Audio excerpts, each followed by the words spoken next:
Well, thanks for having me. Thanks for coming out. And I actually have a book giveaway to do also.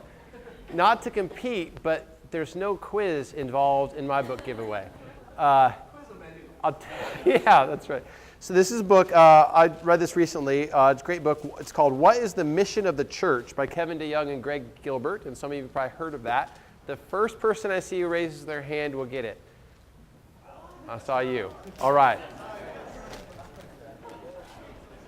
All right. Enjoy.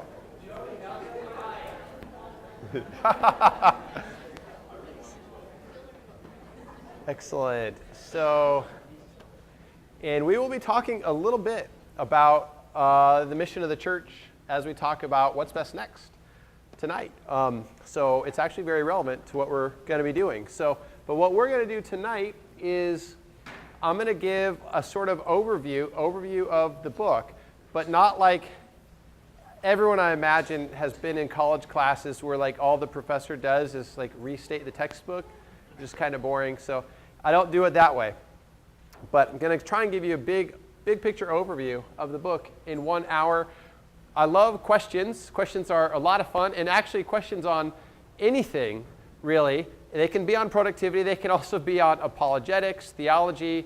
I would debate atheists and Jehovah's Witnesses for fun. In college, got a lot of practice with that, and I worked for John Piper for 13 years at Desiring God, and I have my MDiv from Southern Seminary. I love theology, so you can ask questions on the problem of evil, how do divine sovereignty and human accountability fit, why is the Trinity not a contradiction? If you have any question, feel free to ask. They're all fun, but of course, especially questions focused on productivity, obviously, but really you can't ask about anything. Why don't we start out? Let me ask you guys, what are some of your biggest time management problems? Biggest struggles? Or if you don't struggle, feel free to raise your hand and we can all admire you. I got a question. Yeah. One of my biggest struggles is probably having a lot of other big things on my plate. Oh, I know I've got that struggle too. I think that's one of the hardest struggles to overcome. So he said one of his struggles is a lot of people putting things on his plate. And I would imagine for you, it's similar for you as it is for me. I have a hard time saying no because I can feel like I'm not necessarily that the issue is I don't want to seem mean. I don't want to disappoint the person. I don't want to make them feel bad. Is that similar? Yeah. So what's an example of maybe something someone tries to put on your plate that just shouldn't be there? Sure. Both in work and personal, that's yeah. true. But just you got a bunch of crap you need to get done throughout the week, and somebody says, "Hey, by the way, come to happy hour," or right. Whatever it might be. Yeah, excellent. Okay. So let me address that question from two perspectives, the work and personal, because they're slightly different in both. So in work, this is hard for me since I'm self-employed right now, but I'll answer it from the perspective of someone who's working for other people in an organization. Like a lot of times it's your boss putting things on your plate sometimes that maybe shouldn't be there, and a lot of times your boss puts something on your plate, you do need to do it. But if it's something that shouldn't be there or you're just overloaded, a helpful question to have in mind, if you have to go to your boss, is go to him or her and say, since you're going to have me do this, which of the other items on my agenda should I take off to make room for it? Or should I delay to make room for it? And that helps your manager understand that priorities do need to be set and they can't just add something onto your plate without maybe something else coming off. So that question is a helpful reminder, and every good manager it's going to click most of the time. They're going to realize, maybe this is out of scope, or maybe it's just adding too much. So that's a helpful question at the work side. For the personal side, there's a general principle that does apply at work, but also personally. I'm realizing more and more the importance of saying no. And actually, most productivity experts will tell you that the key to productivity actually is to be able to say no. And the reason is, as important as it is to set priorities, almost anybody can do it. The real challenge is sticking to your priorities. And the way you stick to your priorities is by saying no to the things that are out of scope. It's sometimes referred to as setting posteriorities, what you won't do. So with your example, someone saying, hey, it's happy hour, let's go hang out, that's especially tough because you probably want to go hang out.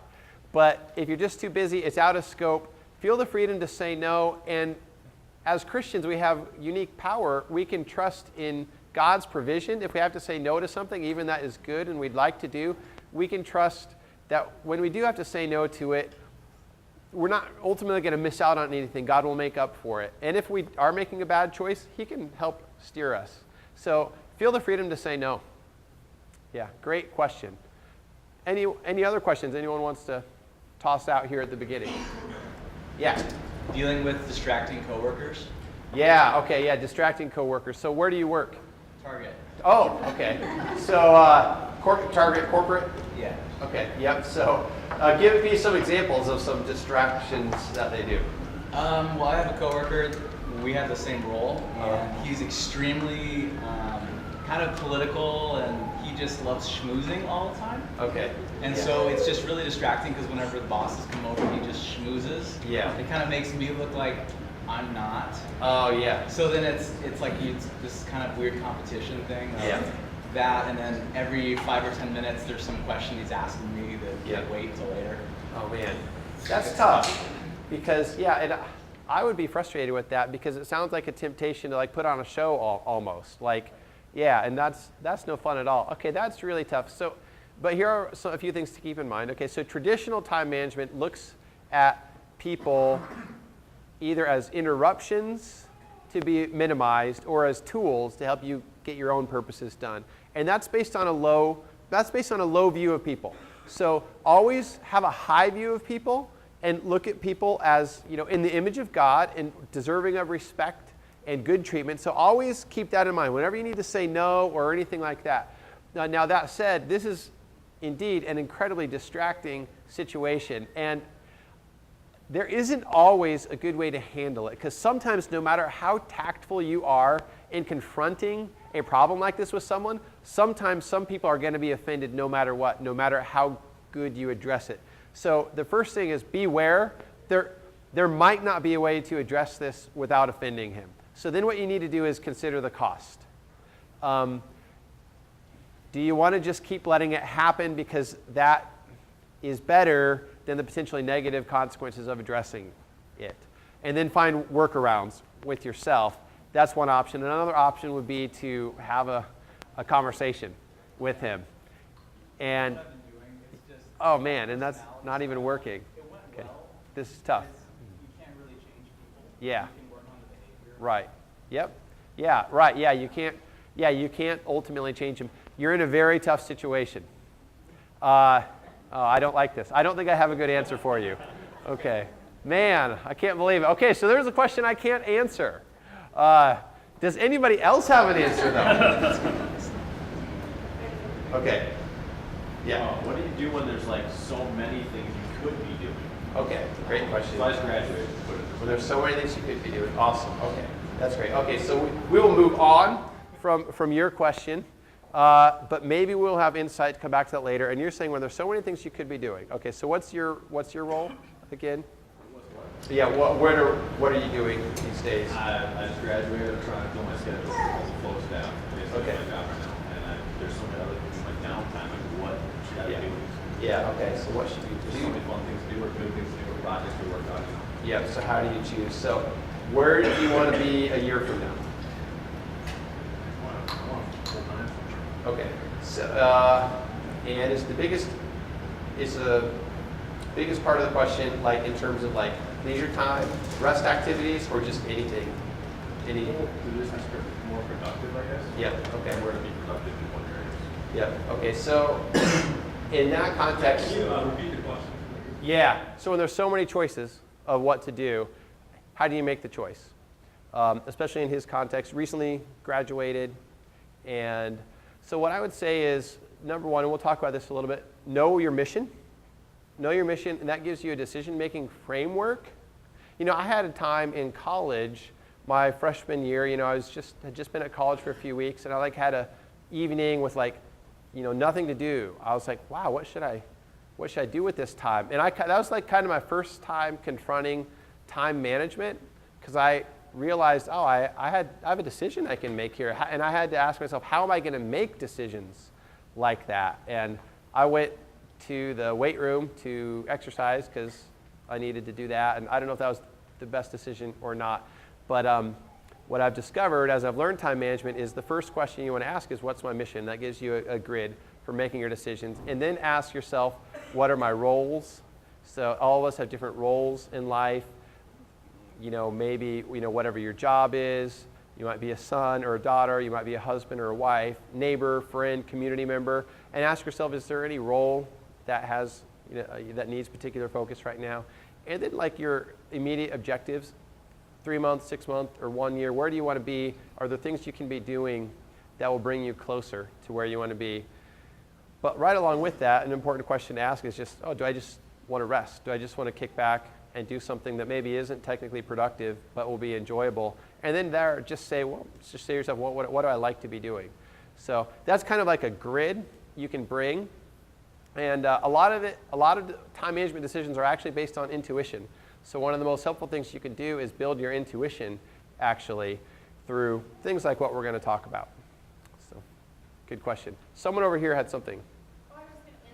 Oh, great. Answer it. Good. Okay, you can redeem me. So I'm actually a person who likes to distract other people. I'm an extrovert. Okay. And so I really can think out loud and talking. Yep. And so good things that work for me, and it goes both ways, because I also have to set boundaries for myself when I need to get something done. So like at work, a good thing to do is put headphones on, even if they're not on. Because it tells other people outside of your... That actually works. Other people even put like little do not disturb up on your desk, or even have like weights to cut off their food, which is just an hour time that you have to get to. I've also turned off my email to say, even if I'm at my desk doing things, to say I'm not available until tomorrow morning. To get people to stay away while I get things done, and then I'll get back to the daily things. Just nailed it. What's your name? Catherine. Okay. Well, great answer. Thank you. So, good. Like, what do you do at Target, by the way? So I help support Target.com with their customers. Oh, great. That sounds fun. I tried to get a job at Target years ago, back in 2001. And they didn't hire me because I blew the question on planning, which is ironic because now I've written a book on planning and time management. And my answer is kind of like Obama when asked, had he ever led anything large when he was running for president the first time? And he said, my presidential campaign, which sounds like it shouldn't really count. And I kind of answered that way. She asked what is an example of something large I'd planned, and I said, planning to get this job. And it wasn't a very good answer. And ironically, I had planned a lot of things. I wasn't thinking in the moment. I didn't have a good answer. So, all right, well, let's get moving on some of these things, and you can continue to ask questions throughout. If at any point anyone just has a question you just want to ask, just go ahead and raise your hand, and we'll have some time also at the end for questions. So here's our aim today. I want to equip you to manage your time and tasks with maximum efficiency and effectiveness in a gospel-centered way. So manage your time in a gospel-centered way. In that gospel-centered part is what's left off most of the time. There are a lot of great secular books on time management out there, but obviously, since they're secular, none of them look at this from a gospel-centered perspective. And for some reason, as Christians, we haven't written very many books on time management. And I don't totally know why. Why would you not write on this subject? So I think we have a lot of work to do as Christians to produce more books on this. But I think it's especially important to look at time management from a gospel-centered perspective, and we'll see why and what that looks like. The most important thing to do to meet our goal is to, first of all, orient our understanding of productivity in the biblical vision of the Christian life altogether. And this is because productivity, as someone said when they were answering the question at the beginning to win the book, and they were,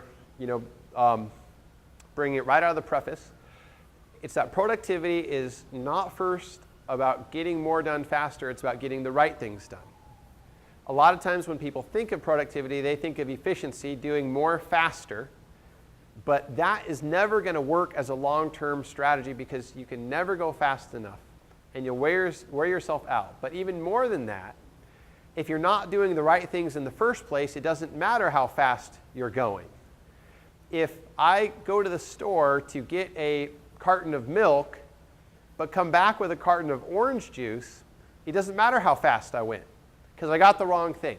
So that's why productivity is first of all about getting the right things done. Now, secular thinking usually defines the right things in terms of your own goals, in terms of what you want, which is a man-centered approach to productivity.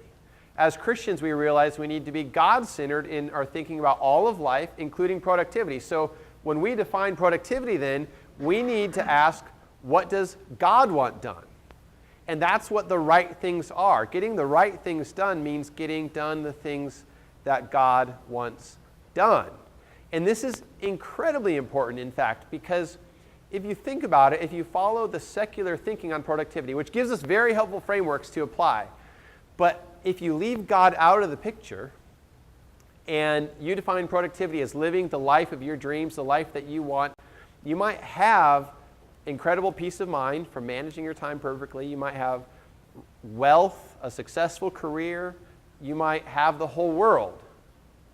But if you've left God out of the picture, you are not ultimately productive. Because what did Jesus say? What does it profit a man if he gains the whole world yet loses his soul? So there we have the appearance of productivity, someone who's incredibly successful, but they aren't doing it for God and they aren't following Christ. So ultimately what they've built will not last. So if you simply take the secular thinking on productivity and use it to accomplish your own goals apart from God, you won't be productive. That's why it's especially important that people think of productivity in relation to God and accomplishing what He wants and doing it in His power, because that's the only way to be ultimately productive. Those are the only things that pass the final judgment, which is the definition of ultimate productivity. And that's why there's an evangelistic thrust in my book, actually, and that's really why part 1 exists, where as you read, you'll see I build a case for why we need to think about this in relation to God, because I think the connections there are so obvious, and any Christians, or non-Christians who do care about time management should easily be able to see how this points to God, because anyone who starts thinking about time management and reading on it starts reading about values and mission and those sorts of things, and that causes people to think about the ultimate issues of life. And what I want to do in the first part of the book is connect the dots between thinking about those ultimate issues and what God has to say about them, and show how you can't ultimately be productive without God. So there's actually an evangelistic purpose in the first part of my book. Anyway, as Christians who are seeking to live our lives for the glory of God, we need to know how to tie time management and productivity to our Christian lives in general, which means we need to understand what is the purpose of the Christian life altogether. What is the purpose of the Christian life, and how does time management relate? And what I want to argue is that understanding time management and personal effectiveness enables us to be more effective in doing good, which I believe is the purpose of the Christian life, doing good for the glory of God. I don't think it's enough to simply say the purpose of the Christian life is to glorify God, though that's true. But the reason it's not enough to say that is because it doesn't tell us how we glorify God.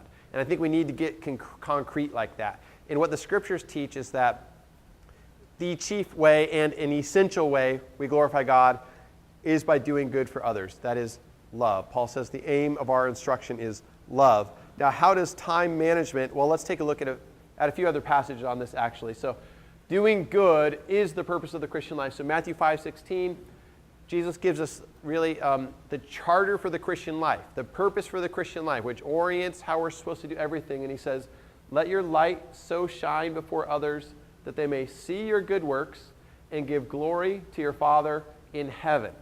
So there we are. We are to do good works that God would be glorified. That is the central task of the Christian life. Not do good works so that we would be glorified, but do good works so that God is glorified. Not only, in fact, are we to do good works as Christians, but we are to abound in doing good works. Our lives are to be filled with good works. I love 1 Corinthians 15:58, where Paul says, "Therefore, my beloved brothers, be steadfast, immovable, always abounding in the work of the Lord, knowing that your labor is not in vain in the Lord." So we are to be abounding in the work of the Lord, abounding in good works. So we aren't to be scant and scarce in our good works, but liberal and abounding. That's amazing. So that's our Christian lives are to be characterized by good works. So how does productivity relate to that? And it's like this. Productivity practices and tools increase our ability to abound in good works. Good time management helps us do more good works. Good productivity tools help us do more good works. And we come to see that when we understand what good works are. So I was listening to, well, here's the way I'll put it. A lot of times when we think about good works, we think of rare and special things, like maybe going on a mission trip to Africa, which you can do maybe once a year, if that. It's a big, significant thing, but you can't do it all the time. Or we might think of volunteering at a soup kitchen. That's how we typically think of good works, things that especially stand out, but they're relatively rare. If we think of good works like that, it's hard to understand how we can abound in good works. And really, you can almost really screw up your life if you thought of good works exclusively in those terms, because then maybe you'd try to have a short-term trip to Africa every 3 months or whatever, which is great if you're a short-term pastor or that's your thing, your calling. But if it's not, and you're in the workplace working at Target and you can't go to Africa every 3 months, how are you going to be filling your life with good works? And to the rescue here comes the biblical doctrine of vocation, which is amazing. What the Bible teaches is that good works are not rare and special things we do, but anything that we do in faith. Literally anything. Anything you do for the glory of God and good of others is a good work. And in fact, as the Reformers pointed out, the chief arena in which we do good for others is our jobs. And that is great news because we're in our jobs usually about 40 hours a week or more.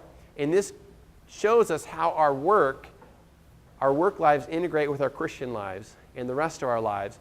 They are an avenue of service for others and therefore a form of good work. So here's what this means, and this is incredible and liberating. I was listening to the president of Chick-fil-A a couple years speak at a leadership conference, and he quoted Matthew 5:16 slightly differently. So notice how the way Jesus says it is, "Let your light so shine that they may see your good works."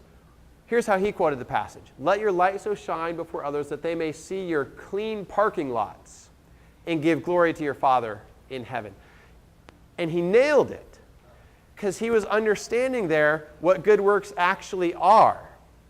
That they are anything we do that serves others, that we do with the motive of glorifying God, and that means good works includes the things we do in our jobs. And a Chick-fil-A employee then, a janitor at Chick-fil-A, that means sweeping that parking lot is a good work. That means the cook in the back making chicken sandwiches is doing good works. The person who goes around, those whenever you have Chick-fil-A, bring it in for lunch or whatever, those chicken sandwiches are good works. How awesome is that? The people who go around refilling your soda or whatever, if they're doing that out of love for others and the glory of God, they're doing good works every time they refill someone's soda. That means for you also, no matter what your job is, if you're an engineer who's designing bridges, or you're a heart surgeon, every time you operate on a heart, or if you're a janitor, every time you sweep the floor or clean a toilet, or if you are a marketer and you create a marketing plan, anytime you do any of those things, you're doing good works. And therefore, we can see how our lives can be filled with good works.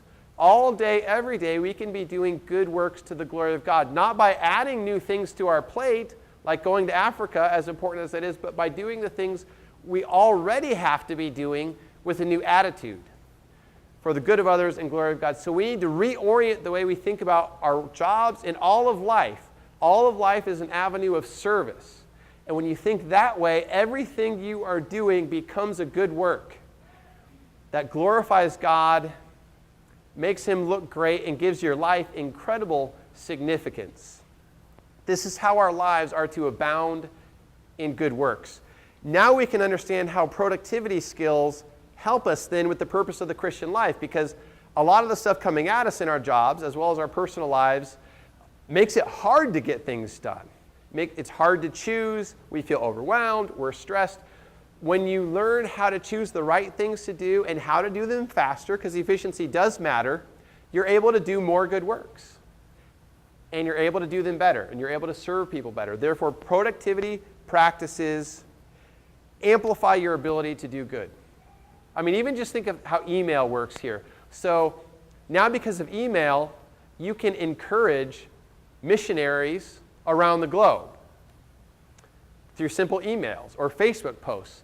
Before, years ago, we'll go back 40 years, 50 years, you'd have to write a letter.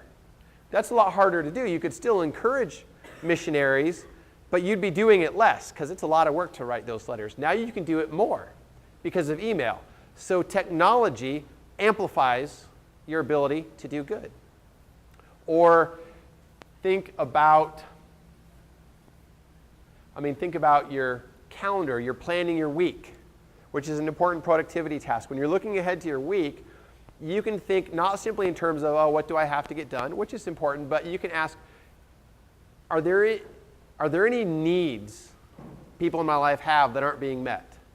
And you can plan proactively to help meet those needs. You can work that into your calendar, in which case a productivity practice is being used to help you do more good for others.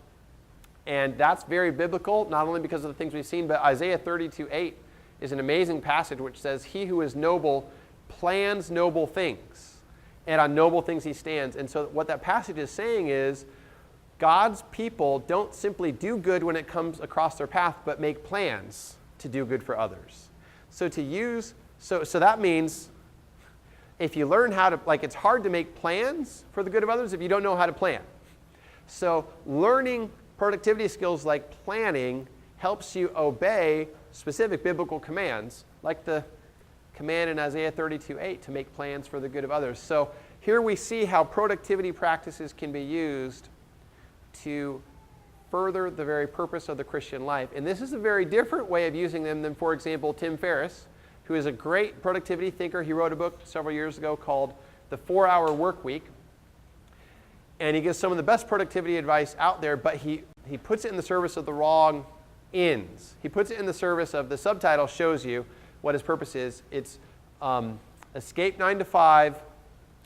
Oh, how does he put it? Escape 9 to 5, travel the world, and join the new rich. Something like that. And so improving your productivity is put in the purpose of minimizing the work you have to do and joining the new rich. So it's put in the purposes, it's put in man-centered purposes instead of God-centered. And when I read that, I was like, well, he has great productivity advice. What if we put this in the service of God's purposes rather than our own? So, and that's how you do it. It does involve things like, going on mission trips when you can, or maybe even being a missionary, but it doesn't only involve that. It involves doing the things you're already doing in a new way for the good of others, realizing that every area of your life is a calling. So put these things in the service of doing good. So this is a better use of the 4-hour work week. Now, there is one objection that sometimes people have, and it's, I'm going to talk about it here in a little bit. I'll talk about it here in a sec. So what I want to do now, though, is introduce to you the framework, which someone already summarized for us, of gospel-driven productivity. So what I did in the book is I took, the best productivity principles and methods out there, and I find it most helpful to learn things in a framework. So I put them in a framework, a simple 4-step process, which summarizes kind of how to be more productive in a gospel-driven way. And the process is DARE, summarized by DARE. There's 4 steps. D is for define, A is for architect, R is for reduce, and E is for execute. Define has to do with knowing why you're on the planet, your mission and values, and you need to know that in order to know what the right things are to get done. So that's necessary to orient you. But it's not enough just to know your purpose. You also need to weave it into the fabric of your life, which is the architect stage. In other words, create a basic schedule or framework to your life. Have a weekly schedule and also know what your roles are. So create a structure to your life. That's architect. When you do that, though, a lot of times you realize you have way more to do than you can possibly do, so you need to reduce. So reduce is about eliminating the unnecessary so you have a load you can actually handle and you aren't overwhelming yourself. And then E is execute. A lot of times when people think of productivity, this is the only thing they think about, but really it's the last step. If you haven't done the prior work, you're not going to be executing on the right things. So it's very important to have these three other steps in place mentally, and having done the work to create those systems in your life before you can really get moving on the principles of execution. Now, what you will notice about this framework, obviously, is that it spells dare, but there's a reason it spells dare, and it's because dare stands for the overarching ultimate purpose, the ultimate reason you want to do this at all, which is what I've just been talking about, doing good for others. And the way that dare stands for that is because I am a huge Piper fan, and most people are probably familiar with his book, Don't Waste Your Life, where Piper there argues that the purpose of he uses different words, but that the purpose of the Christian life is to do good for others radically, creatively, and abundantly to the glory of God. And Piper emphasizes in there that doing good for others often takes risk, and that we need to be creative in how we do good for others. And dare is capturing that. We don't want to simply do good for others. We want to do it in ways that are creative, and we need to be willing to risk when necessary, because there are always seemingly good excuses not to help someone. Like in the parable of the Good Samaritan, the first two people, the priest and the Levite, walk on by. They probably had some excuses. I mean, number one, this guy's a Samaritan. We don't help Samaritans. That's terrible. But other excuses could have been, this is a dangerous road. If I help him, I'm putting my life at risk. Why would I do that? And another excuse could have been, we're busy. And Jesus doesn't accept any of those. You read the parable, and the expectation is those guys should have helped. Those excuses don't fly. Another excuse, could have even been something like, what was this guy that got beat up doing on the road in the first place? Maybe it's his own fault he got beat up. Maybe he shouldn't have been here. And I think a lot of times we fall into excuses like that as Christians. We're like, oh, this guy, he came upon his problem through his own fault. I'm not going to help him. I need to teach him responsibility, right? If I help him, I might be enabling. Sometimes that is an issue, but most of the time it's not. It's a horrible way to think. If you think about it, Jesus could have thought that way about us. He could have looked down from heaven and said, they fell into sin by their own fault. So why should I go redeem them? If he had thought that way, where would we be? And the gospel is to be the central ethic defining how we live our lives. Jesus said, love one another as I have loved you. And how did Jesus love us? He came and saved us even though we were in our predicament by our own fault. So we cannot let the fact that this person is in their situation by their own fault be an excuse not to help them. Otherwise, we're not acting like Jesus acted. So it's very easy. I don't know if I've ever met someone who doesn't think we should do good for others.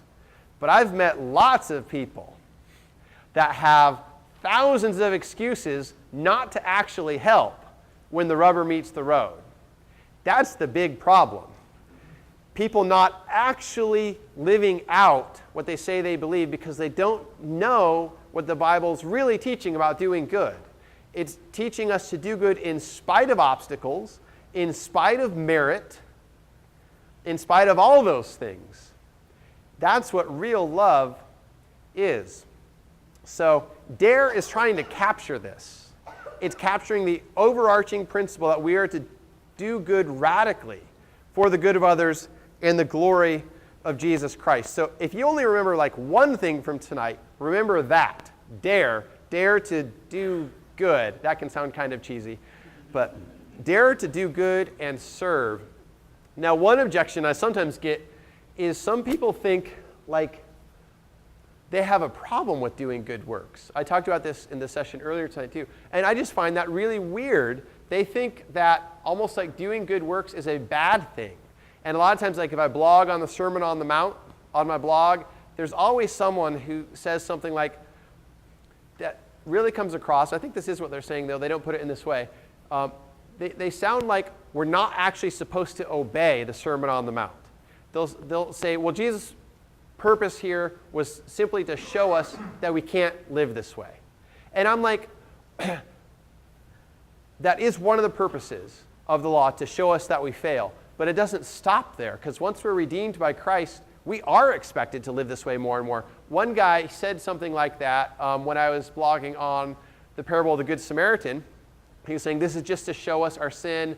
And he was coming across like he had a problem with me saying we're actually supposed to obey it. So finally I said to him, okay, let me ask you a question. If you're walking along the street, you see a guy lying there dying, does Jesus want you to help him or not? It comes down to that. And of course he wants you to help him. He doesn't want you to say, Jesus' commands are only to show me my sin. I'm going to keep walking on by. What a horrible thing. What a horrible thing. So Jesus does expect us to obey him. And what this means is doing good is not legalism. It's not legalistic to do good. I think what goes wrong is people hear rightly that we're not accepted by God through our good works. We're justified by faith alone. That's essential to Christianity and the gospel. God accepts us apart from the good works we do. But they hear that and then they stop there and they think therefore good works are bad. And any talk about doing good works is going to distract from the gospel and get us off course, and it's going to be legalistic. And that's not true, because having been saved apart from works, now Jesus sends us into the world to abound in good works, not done to gain favor with him, but because we have favor with him. Good works become the way of life of the Christian, done. The Reformed traditions put it this way: you do them out of gratitude, not to gain merit. That is a problem, but doing good works out of gratitude is not a problem and not legalism. It's what we're commanded to do. Sorry, yes. there's no other way. Oh, what's the problem? Me to not be awkward, but you're low on battery, and I don't have the right Oh, charger. what a wonderful thing! I have a charger. Okay, thanks. I was never here. This is a good work.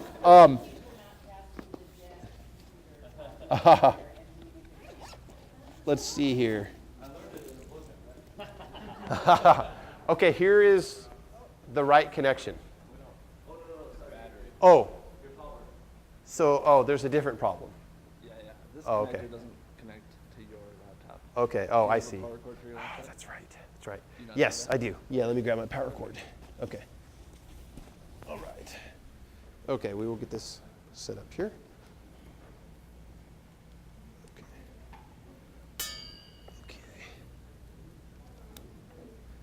Okay.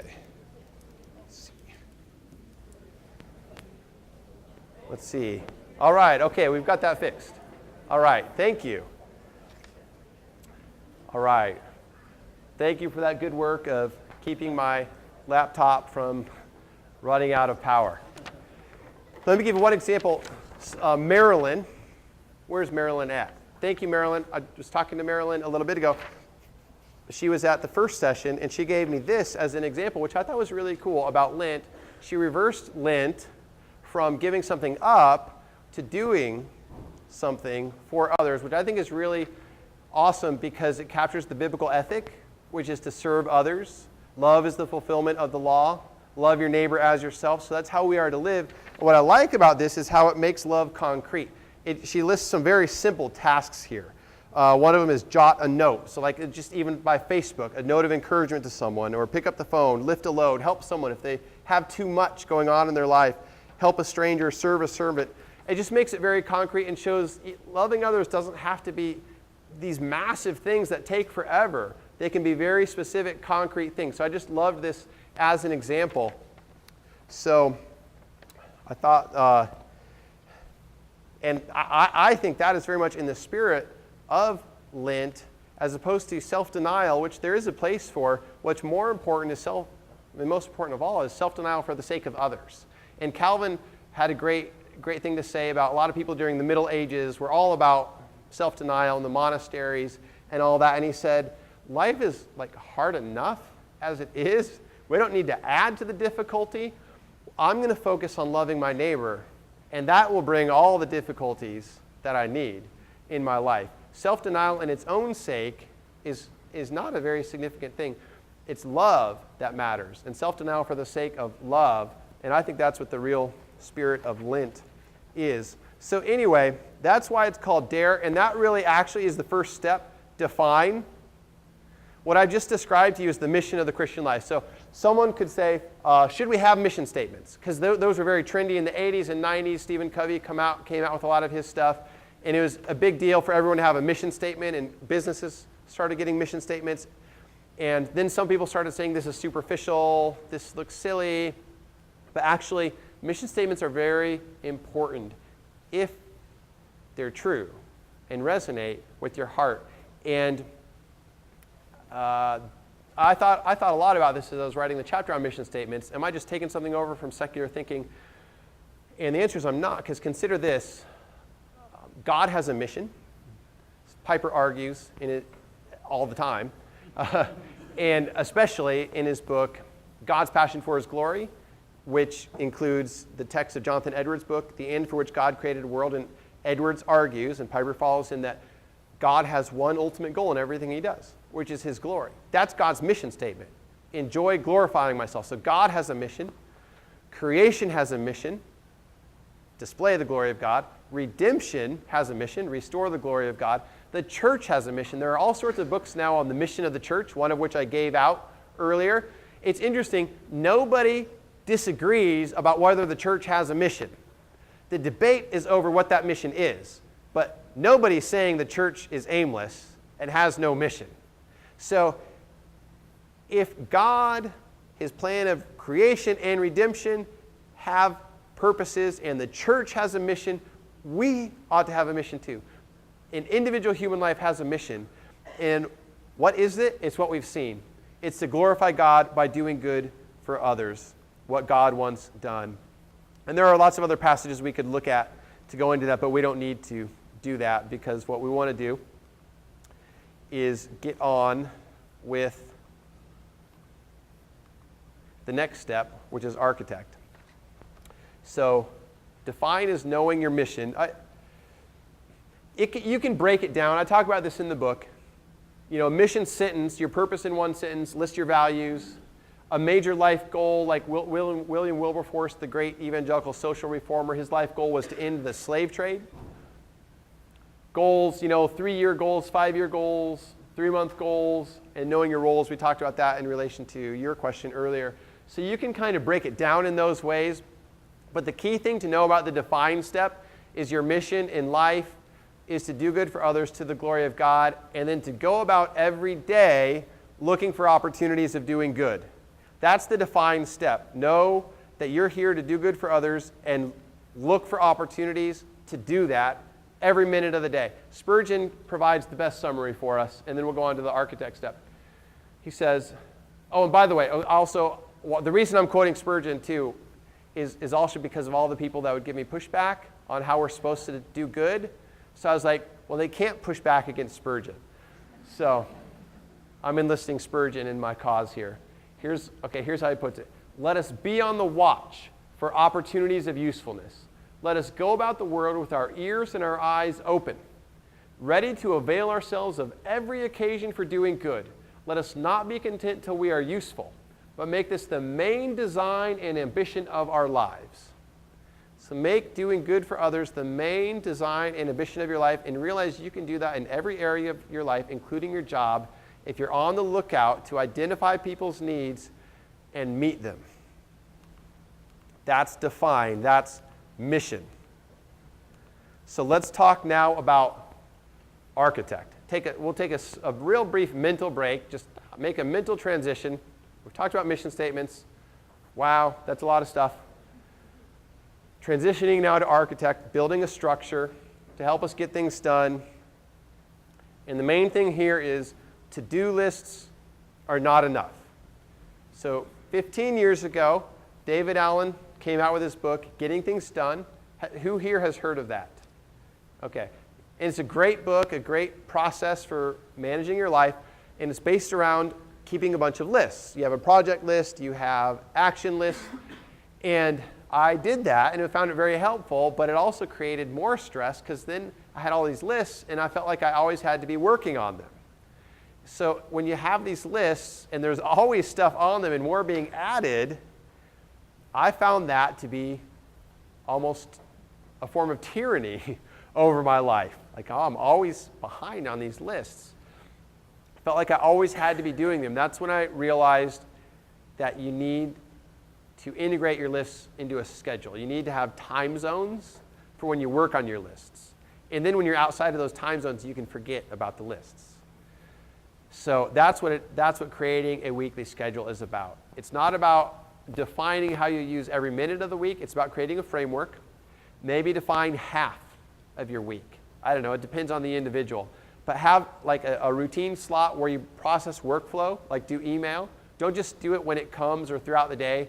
Like have a set time, usually in the morning or maybe it would be at the end of the day, but where you process your email, get it to 0. And then, yeah, you'll do more email throughout the day, but have a particular time where you're especially focused to get it done. And if you have other, obviously you do, you have other main tasks in your job, have set times for your top 1 or 2 priorities in your job. So you're not leaving it to chance when you do them. Create a structure. And what helps you create that structure is also knowing your roles. So at your work, you might have 3 or 4 roles, or there might be 3 or 4 components to your work. If you're in marketing, that might involve, creating marketing plans, managing social media, networking, just getting to know other people, and personal development. That's an important aspect of any job. Know what your roles and responsibilities are and translate those into the framework of your week. And as you're doing that, there will emerge, if you really think about your job, there's going to be probably 1, maybe 2 core things you absolutely have to do. That's just really central to your work. Get that done first thing in the day. Make that the thing you do first, not the thing that you do last when you don't have any energy. I won't go into these here, but there are some other helpful routines to have to build into your life that help you stay productive. But I won't talk about those.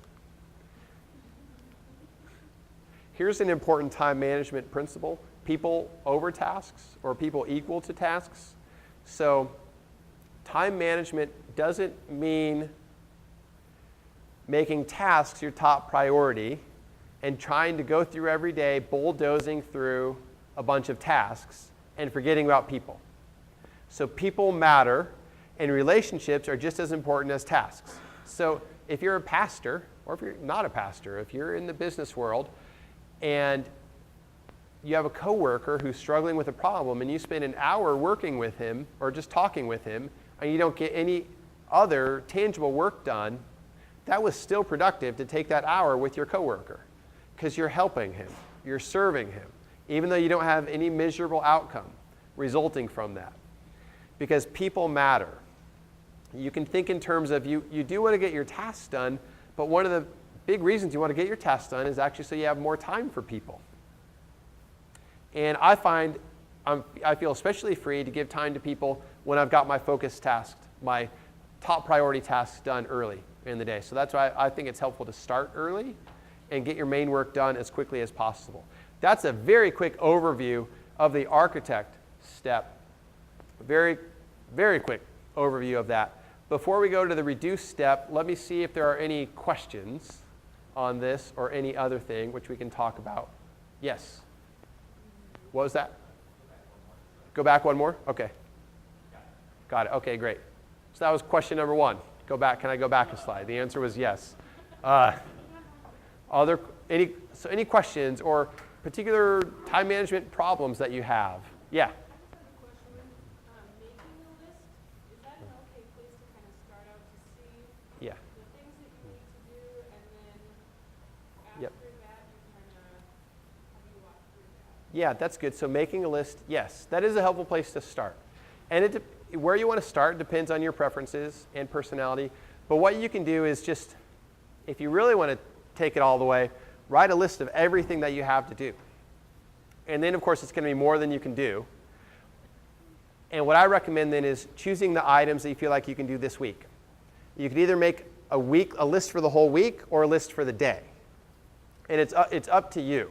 There are other things you can do with lists too, but the most helpful tend to be either creating a to-do list for the day or a to-do list for the week. You just got to remember to look at your list and update your list. It's like if you make a list for today, tomorrow, do it again, and you'll see some of the things you put on the list the day before didn't get done, and you just ask, well, do I need to do them now today, or should I just delete them and forget about them? And if you keep it up, if you keep doing a daily list every day, you'll find it works well. But if you do it and then like forget about it, then it can start to feel like a drag. Like, oh, I made that list a while ago, and now I'm just feeling guilty because I didn't get anything done on it. But if you make a routine of it, it can be very helpful. Yeah. Yes? You talked about mission statements. Like, Yeah. do you find it helpful to create sort of like a seasonal mission statement since you have different priorities that come in Yes. and out of your life? And so, like, trying to focus on, like, okay, in this specific season, I want, these are the priorities that I want to be essential in my life throughout each year. Yes. Yeah, that is helpful. So think of your mission, your overall mission, as your ultimate purpose in life, and that won't change. But underneath that, you will have, we could call it large goals or seasonal goals. And yeah, that can change based on your season in life, change based on any time frame that you define. So think of those as like large goals or governing objectives or something like that. And yes, but that is something different from your mission and stems from your mission. Mm-hmm. Yeah. What is like your personal, like for where you're at right now in your life, like, what does this actually look like for you? Yeah. It's similar to where you'd be like, what's your mission statement and like main goals right now? Like what are you gonna list out? Yeah. So my mission statement, I'm always like I'm always refining my mission statement and trying to reword it. And but my mission statement is, exactly the things I'm talking about here. I mean, you'll want to word it in whatever way works best for you. But yeah, my mission statement is to glorify God by doing good for others.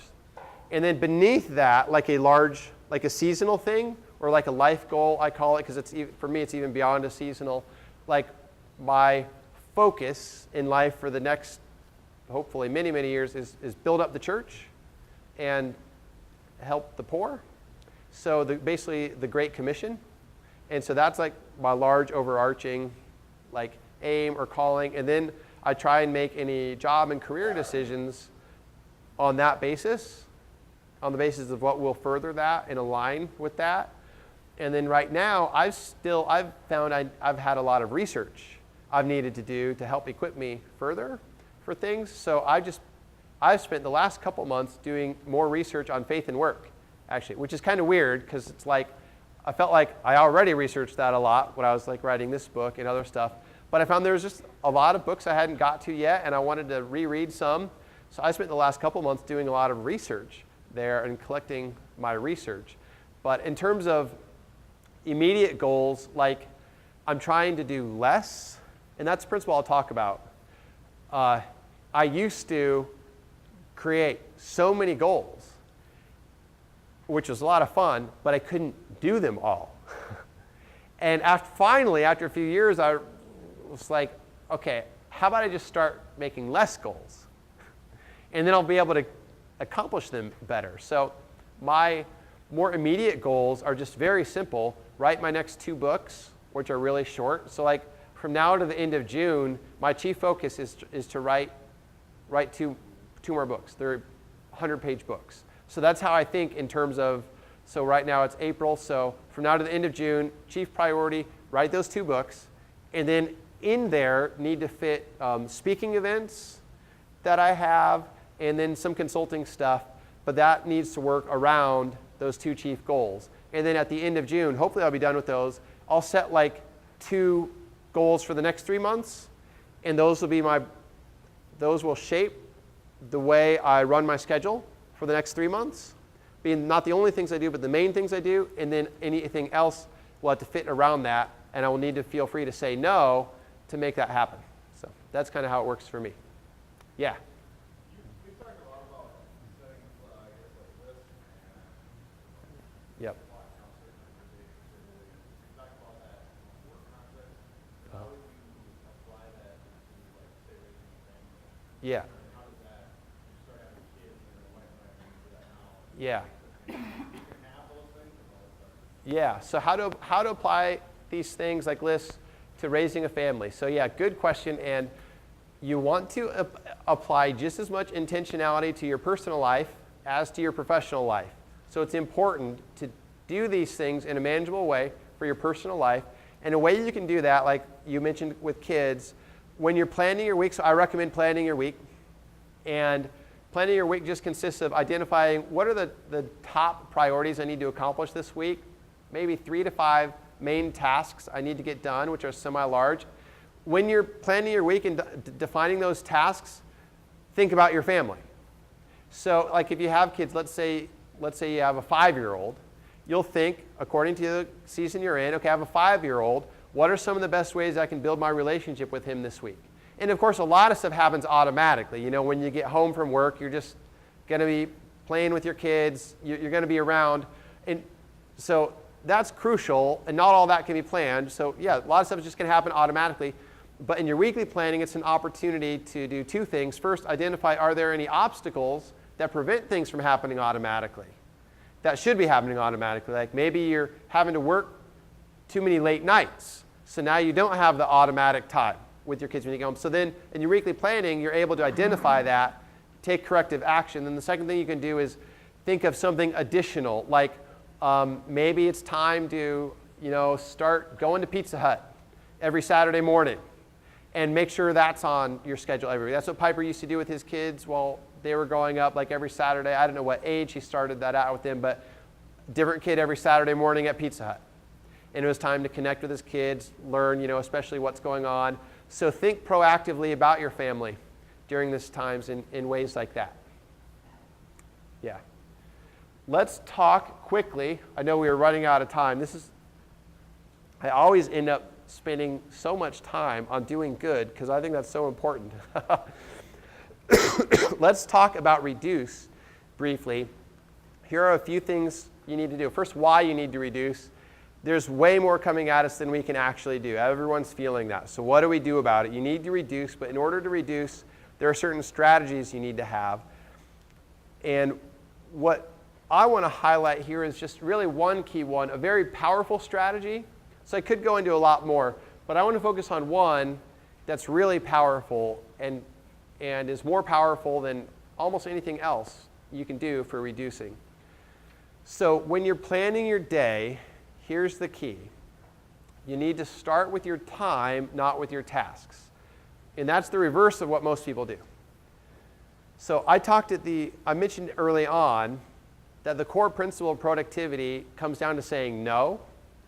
A lot of people say it's priorities, and priorities are crucial, but they're just not enough, because what happens is stuff comes in that tries to knock us off the path of our priorities. So how do you prevent that? It's by saying no. So saying no is key. Now, how does that translate? Well, in the morning, when you're looking ahead to plan your day, which you should do, look ahead to your day, most people, they say, oh, okay, I got all this stuff to do, and they maybe write a list of all the stuff they have to do for that day, or maybe they just keep it in their head, but they think first of their tasks. And the problem, though, is your tasks are infinite. There's always more tasks you can add. What's scarce is your time. So what you need to do is not start with your tasks, because otherwise there's no end. You need to start with what's finite, start with your time, and say, okay, I've got 8 hours today. 2 hours of that I'm just going to blow. I don't know where it's going to go. It's just going to be wasted. And that's okay. So just count on that. So you got about 6 hours to work with.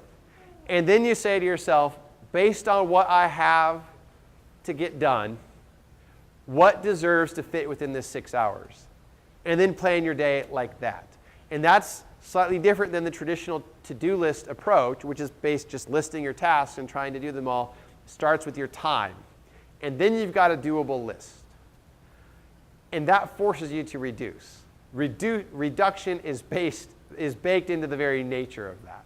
So if I were to summarize the most practical thing you can do, it would be, there's all sorts of things I talk about in the book, but if you want to just boil it down to just one thing, start your day after prayer, reading the Bible, by planning your day. And when you plan your day, start with your time, not your tasks. And then go through your day with intentionality. And as you're defining your tasks, remember your mission, remember your roles, because those are indicators that call attention to what you should be doing. So think about your mission, think about your roles, and use those to define your tasks. But make your tasks fit into your time. Yes? How do you make the tasks fit into your time when the tasks don't have specific times? Yeah, right. Know how long they Yep, that can be hard. So how do you make the tasks fit in the times when the tasks don't have specific times? And that's tough. You need to learn to estimate. And that doesn't happen overnight. So that's why I had such a hard time doing that for a very long time. Because I was doing a lot of new tasks for a while, and I didn't know how long they were going to take. The way you gain the ability to estimate is by doing the tasks without estimating or with wrong estimates. And that it takes a process of trial and error. So you won't have everything fixed right away. But do start estimating and learn from your estimates, and then you'll see patterns. Yeah, so that's, yeah. And if you plan the next day, you'll see, what you got wrong about the day before and what fell through the cracks, and then address it. And it's like a form of feedback analysis. And actually, that was key to Calvin's time management, actually, which I won't talk about. John Calvin's time management. Peter Drucker talks about it. Feedback analysis. It's cool, but there isn't time for that here. But yeah, that's the basic answer there. And then last of all, execute. Let me hit just a couple things here, and then we will be done. 6 key principles. Number 1, always have a capture tool with you. There was someone here earlier that had a Moleskine journal. I think that's a great way to capture things. I've got one in here. So something like this. And it has good design, so you actually want to use it. And I've got kind of bad writing, but when a to-do comes up and I'm not, right by my list or something, I'll just jot it down in here. Or now what I use is Apple Notes.